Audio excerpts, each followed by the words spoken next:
Zee 24 तास एक पाऊल पुढे। मध्य भारतातलंच नाही तर आशिया खंडातलं सर्वात मोठं म्हणून या रुग्णालयाची ओळख।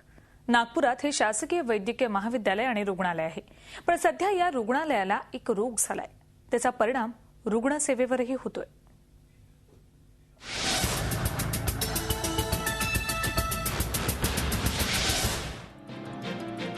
पिण्याच्या पाण्यासाठी वणवण फिरणारे रुग्ण आणि त्यांचे नातेवाईक, हे चित्र आहे नागपूरच्या शासकीय वैद्यकीय महाविद्यालय आणि रुग्णालयाचं।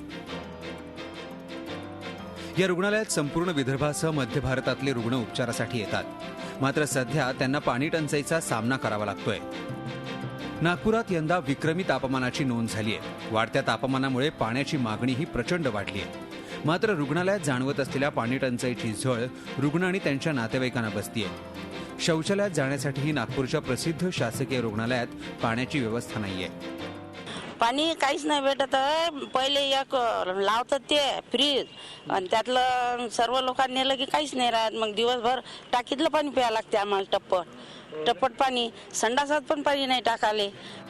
शासकीय वैद्यकीय रुग्णालयाला पाणी पुरवठा करण्याची जबाबदारी ही नागपूर महानगरपालिकेची आहे। या संदर्भात रुग्णालयानं महापालिकेकडे तक्रारही केली, मात्र महापालिकेनं शासकीय रुग्णालय प्रशासनाकडे बोट दाखवलं आणि आपली जबाबदारी झटकण्याचा प्रयत्न केलाय।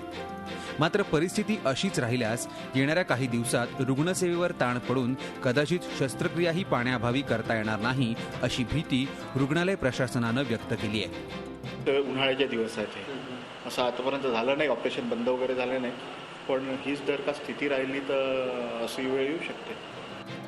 नागपूरच्या या शासकीय वैद्यकीय महाविद्यालय आणि रुग्णालयाची सध्याची परिस्थिती पाहता उपचारासाठी आलेल्या रुग्णांचे आजार बरे होण्याचे तर दूर, त्यांच्यासोबत मदतीला आलेले नातेवाईकच आजारी पडण्याची दाट शक्यता आहे। अखिलेश हळवे, झी मीडिया, नागपूर। झी 24 तास एक पाऊल पुढे।